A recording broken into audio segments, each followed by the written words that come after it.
Ayan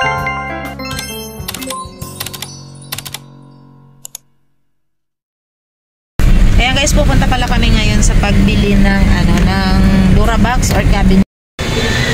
Yan, marami dito mga paninda like mga table, yan, mga cabinet.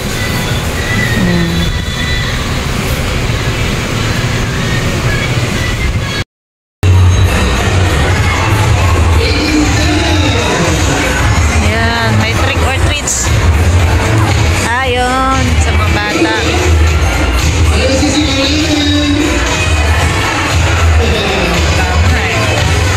Nagkadaling bata, oh.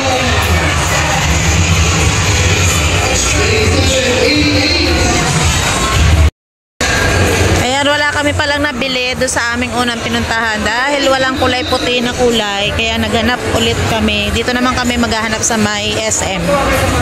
Dito sa may Ace Hardware. Ayan. Yan, may bago pala dito. Yan, Alberto. 50% off.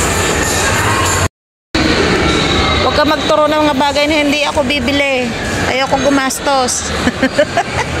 Magpapasko, marami tayong inaanak. Ayun, dito tayo papunta sa Ace Hardware. Yan, dito tayo titingin ng Mega Box. Ayan dyan.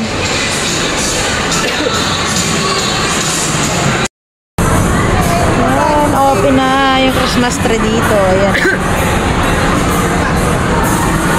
Dito sa loob pala. Wala yan.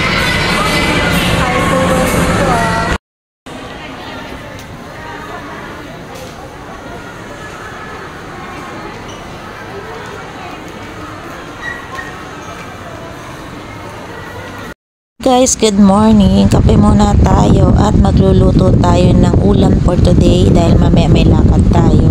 Medyo makulimlim pala yung panahon ngayon dito sa amin at talagang ramdam na ramdam mo na yung lamig ng panahon. Ito talaga yung temperatura sa amin kapag nalalapit na yung Pasko at after nating magdilig, eto, nagayak naman tayo ng ating food. Dahil nga matagal-tagal na ako hindi nakakain ng inihon na bangus ay eto yung naisipan kong iluto at nagmadali na rin kaming kumain dahil nga may lakad pa kami after lunch.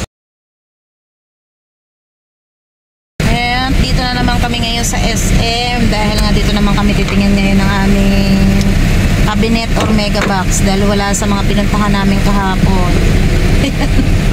Ito kami napadpad sa may SM Batangas City. Ayan o. Nasa SM na kami. Gala-gala.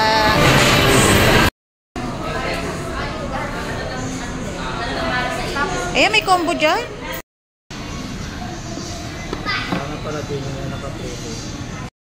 Kain, meron tayo ice coffee at saka chicken at whopper.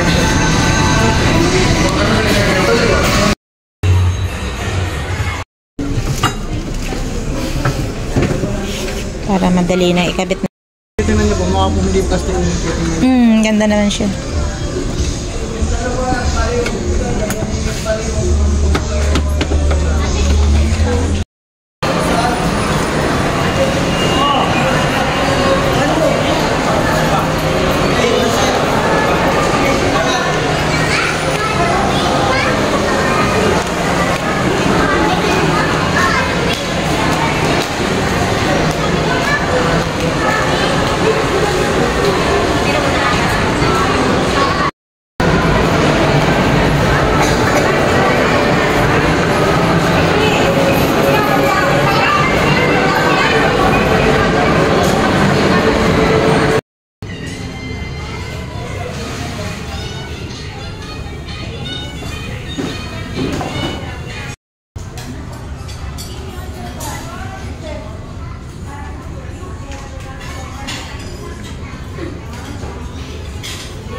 At kinabukasan nga, ayan, after natin magluto ng ulam, ay nag-ayos naman tayo ng mga kagamitan dito sa loob ng bahay. Nagtanggal na rin pala ako ng mga gamit na hindi na halos nagagamit at inayos ko na rin yung laman ng mga cabinet.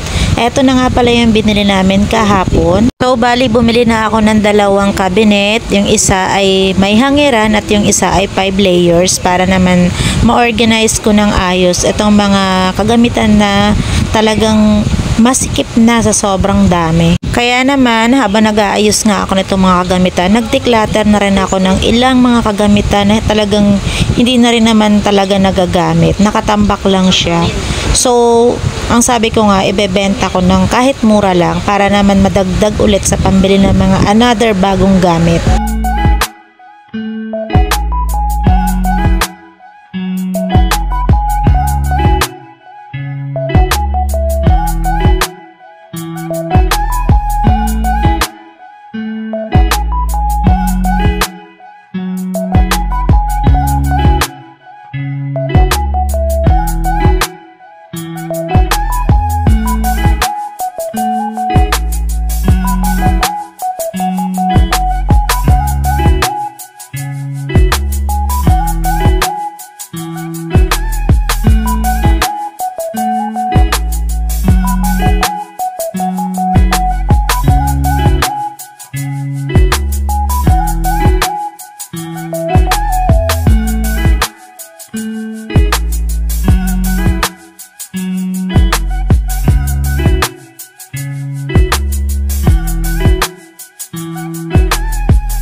At yan nga, finally, na-organize ko na rin ng ayos itong lalagyan ng mga underwear, mga medyas, mga towel.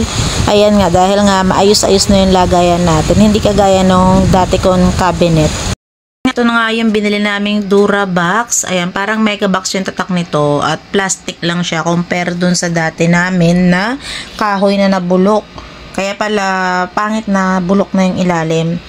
So, bali, bumili ako ng 2. Isang 5 layers at isang ganito, yung may hangiran. Yan. Ayan, kung makita nyo naman, loaded na loaded. Lahat yan ay damit lang na mister ko. Ayan. Ayan. Kahit pa paano naayos ko naman yung kanyang mga damit. Ayan. At saka hindi na ito magkakaroon ng ipis. Kasi yung kahoy, iniipis yun, guys. Ayan. Maganda din yung ganitong mga mega box or Durabox kung tawagin nga yan. Ayan.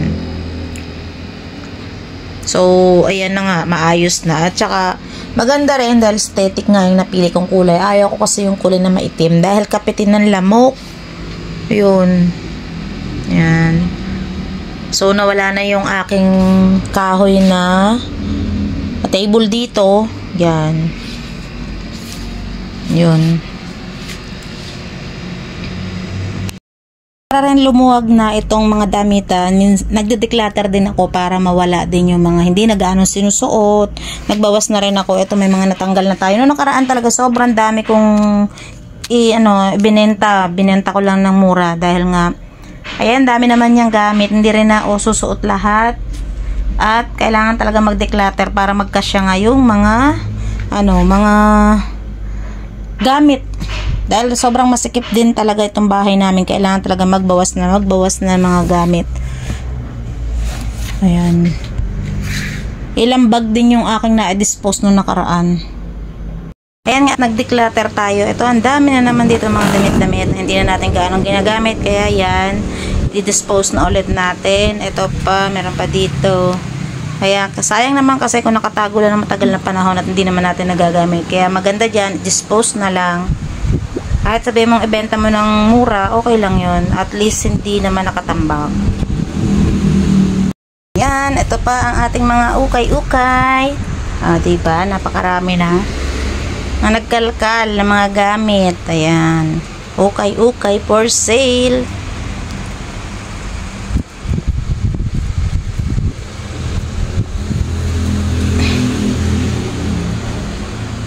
At At yan nga, tinawag ko na itong mga kasamahan namin at buti na lang nagustuhan nila itong mga nilabas kong mga kagamitan dito.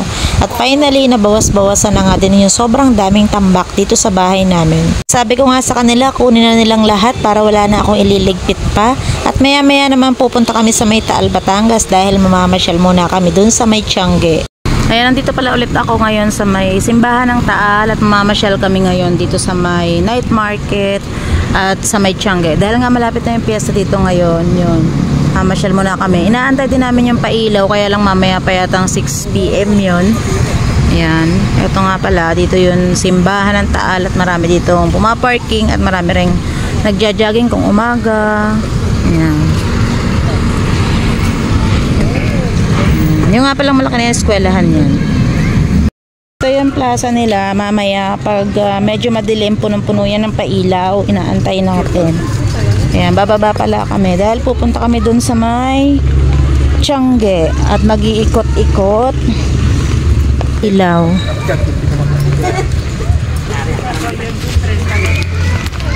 Ito puno ng ilaw to. Yan, tsaka yan.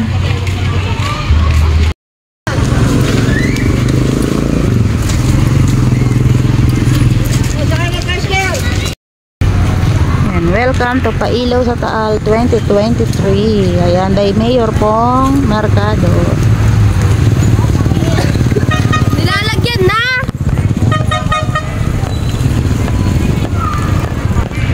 Ayan, dito yung mga tent na mga pagkain dyan. Ayan, oh, marami kang bibili ng pagkain. Mga ano. Tara, ikot tayo dyan. Ayan. Pwede kang bumili ng mga pagkain dyan. Yan, may mga shake.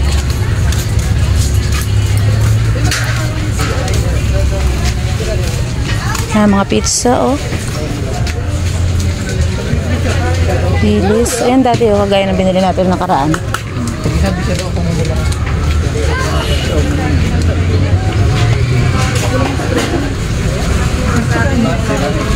Shake.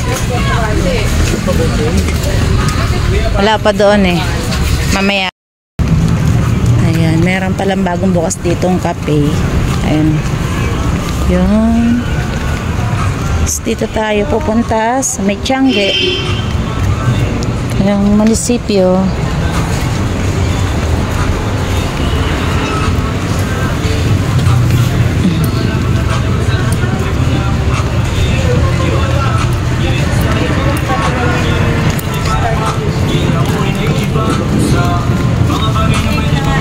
Ayan, mga pangano na naman.